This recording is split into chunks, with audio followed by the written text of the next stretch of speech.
Magandang adlaw mga karosas. While ga-scroll pala ako nito, nakita ko tong suman sa muro, naglalaway tuloy ako. Nakalimutan ko wala pala ako sa Pilipinas. Ang hirap bumili o maghanap ng ganito. Kaya magluluto na lang ako. Buti na lang meron tayong mga ingredients. So ito yung mga ingredients, guys. Coconut milk, rice flour, tsaka glutinous flour, tsaka meron din tayong mani, pero yung mani optional lang yan. So naranasan inyo kung magbutang og mani or dili. So ang sunod, ang importante, ang dahon sa saging, di yun na mawala. So muna siya itong bato, magbutang tag isa ka cup nga rice flour, isa ka cup nga glutinous flour, butangan po na ito og 1/2 cup nga white sugar para sa white nga filling, og isa ka lata nga coconut milk. So ato lang ang imekos-mekos, guys, hangtod sa maabot siya sa ingani nga consistency. Nag-add po day ko og kanang pahumot na sa pagkaon. Kalimot ko sa pangalan. So, dapat may nga to yung consistency, guys. Kalisod ba? Anyway. So, para sa chocolate nga filling, same gapon siya. 1 cup of rice flour, 1 cup of glutinous flour, then 1/4 cup of cocoa powder, then 1 cup of brown sugar, then 1 can of coconut milk. So, mekos-mekos lang yapon nato na siya, guys. Hantod sa masayin siya ang consistency ato. Nga kanang pag-alsa nimo, makuha na siya, badali ra siya ma-alsa. Wala na yung mabilin sa imuhang kalaha or sa imong kaldero. So, imekos-mekos lang na siya. Imo lang na siyang i-mix-mix. Hantod na ma-well combine na siya ang rice flour o ang ato ang tanan ingredients. So, hinga na lang siya, guys. Mikos-mikos lang nato na siya.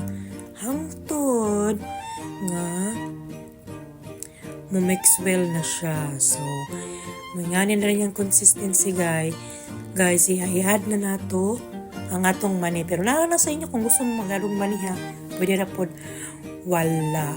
So, kana siya. Hinga na lang na siya, guys. Hangtod na ma-well combine na gid siya tanan. So, pag mo-okay na siya, so ihanda na nato ang ato ang dahon sa saging, ato na siyang ibalot.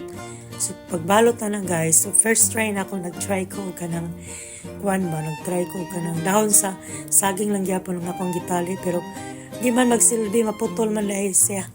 So, mo to, gipulihan lang na ako siya dayon o kanang hilo na lang ang akong gikuan. So kani siya first try ra na ako ni siya. First pa na ako ni siya nga buhat og kanang suman sa moron kay nag-crave mo gid ko. Lisod kaayo diri dapita kay wala gid kay mapalitan og kanang ingani nga mga lutoon, mga suman, mga unsa pa diha. So sariling sikap ra gid tawo ni, guys.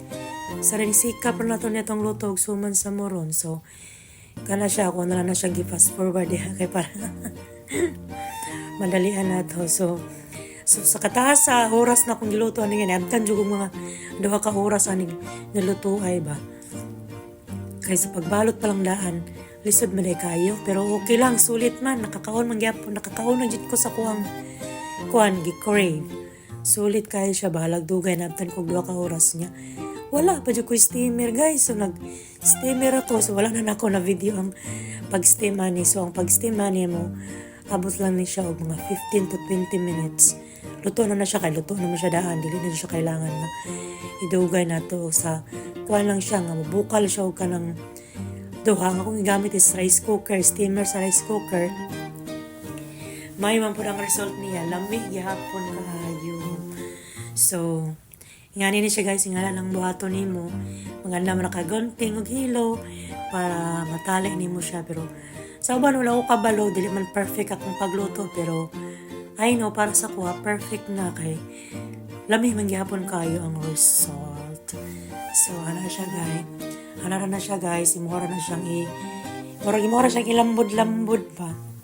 lisod man magtagalog guys. So magbisaya na lang ta, Bisaya man ta. So sa mga di makasabot, kamo na lang bahala ha. So ana na lang siguro. So ana siya gunting-kuntingon na ginato na siya kay para makuan siya, kailangan siya iduot nimo guys kay para ma-close siya og ayo ba. Kuan kay siya kanang trabahoso kayo siya nga lutuon ang kanang suman sa moron, pero okay ra. Bahalag dugay, nabtan kog 2 ka oras, hapit gid 3 ka oras kaya pag-steam pa, ang pag-prepare pa, dito jud ko nadugay sa pagbalot guys, kanang pagbalot guys niya. Ang kanang kuan bali sa 4 cups tanan, 2 cups sa rice flour, 2 cups pod sa glutinous flour. Nabot kog mga 15 pieces tan pero dagko siya. So after pila ka oras nga preparation guys, na jud, natilawan na jud nako. Nakakaon na gud ko for after almost 3 years. Kaya mostly ang naadari is suman sa malagkit, which is easy ra kayo siya prepare. Daghan po kayo siya magdala if na ay mga tapok-tapok sa mga Filipino guys. So thank you for watching. See you for my next vlog. Bye-bye mga karosas. Sa pag-ulat ninyo, luto na. Bye-bye.